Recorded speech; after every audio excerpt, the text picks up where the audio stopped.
भारत एक ऐसी धरती है जहाँ सपने जन्म लेते हैं और कुछ लोग उन सपनों को सच करने के लिए पूरी जिंदगी दांव पर लगा देते हैं। आज हम बात करने वाले हैं एक ऐसे व्यक्ति की जिन्होंने गरीबी के अंधकार से उठकर एक ऐसी रोशनी जला दी जिससे पूरा देश चमक उठा। नमस्ते दोस्तों, मैं हूँ आपका दोस्त आदित्य और आज हम बात करने वाले हैं एक ऐसे इंसान की जिन्होंने दुनिया को दिखाया कि अगर हौसला बुलंद हो तो भारत का एक गांव का लड़का भी दुनिया जीत सकता है। जिनका नाम था धीरूभाई हीराचंद अंबानी। बचपन और संघर्ष। धीरूभाई का जन्म 28 दिसंबर 1932 को गुजरात के एक चोरवाड़ गांव में हुआ। उनके पिता एक स्कूल टीचर थे और माँ घर संभालती थी। घर में पैसे की तंगी थी लेकिन सपने बड़े थे। छोटी उम्र में ही धीरूभाई ने मेहनत का असली मतलब समझ लिया। वो स्कूल के बाद एक छोटी सी चाय की दुकान पर काम करते, कभी मंदिरों में प्रसाद बेचते ताकि घर में थोड़ा पैसा आ सके। लेकिन उनकी आंखों में एक अजीब सा नूर था।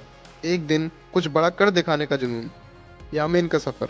स्कूल ख़त्म करते ही वो ज़्यादा पैसा कमाने के लिए सिर्फ 16 वर्ष की आयु में ही यामीन चले गए। वहाँ उन्होंने बिजनेस का पहला सबक सीखा कि बिजनेस में प्रॉफिट कमाने से ज़्यादा सोच बड़ी होनी चाहिए।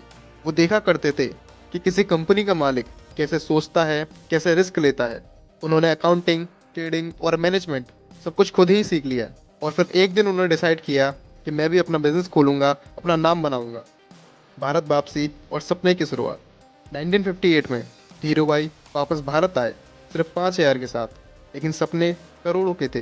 उन्होंने बॉम्बे में एक छोटी सी दुकान खोली, रिलायंस कमर्शियल कॉरपोरेशन के नाम से। शुरू में वो सूत और पॉलिस्टर का ट्रेडिंग करते थे। दिन भर मेहनत, रात और प्लानिंग। उन्होंने टेक्सटाइल के मार्केट में रिवॉल्यूशन ला दिया। इम्पोर्टेड कपड़ा महंगा क्यों, मैं इंडिया में सस्ता और क्वालिटी वाला कपड़ा बनाऊंगा। और यहीं से रिलायंस का जन्म हुआ, रिलायंस का विकास। धीरूभाई ने 1966 में रिलायंस टेक्सटाइल शुरू किया और उनका ब्रांड विमल पूरे देश में मशहूर हो गया। विमल एक ऐसा ब्रांड बन गया जो हर किसी की जुबान पर था। वो कभी भी कंपटीशन से नहीं डरे। वो कहते थे, कंपटीशन से मत भागो, उसे अपनी ताकत बनाओ। 1977 में उन्होंने रिलायंस को पब्लिक किया और स्टॉक मार्केट में लिस्टिंग की। तब आम आदमी को उन्होंने बिजनेस का हिस्सा बनाया।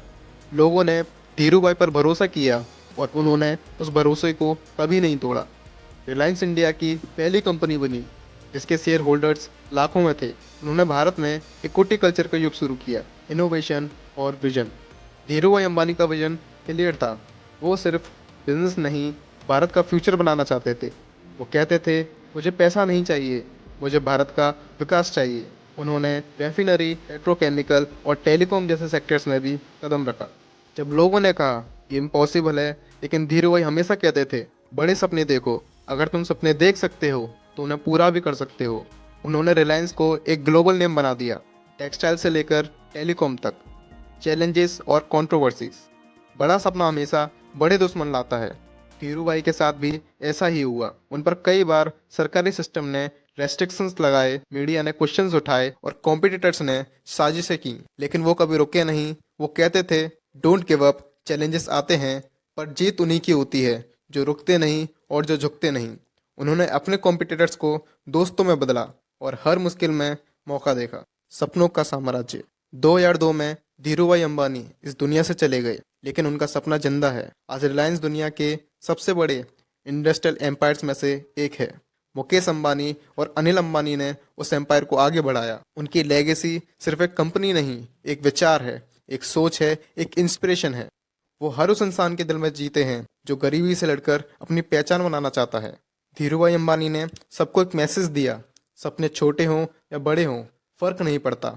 फर्क पड़ता है तुम्हारे विश्वास और मेहनत पर। उन्होंने दुनिया को दिखाया कि एक छोटे गांव का लड़का भी भारत का गर्व बन सकता है। धीरूभाई अंबानी एक ऐसा नाम जो हमेशा याद रहेगा, क्योंकि उन्होंने अपना नहीं, पूरे देश का सपना पूरा किया। अगर दोस्तों ये वीडियो आपको अच्छी लगी तो इस वीडियो को लाइक कीजिए, कमेंट कीजिए कि आपका सपना क्या है और आप अपनी ज़िंदगी से क्या पाना चाहते हो, और चैनल को सब्सक्राइब कीजिए ताकि आपको आगे ऐसा कंटेंट देखने के लिए मिलता रहे।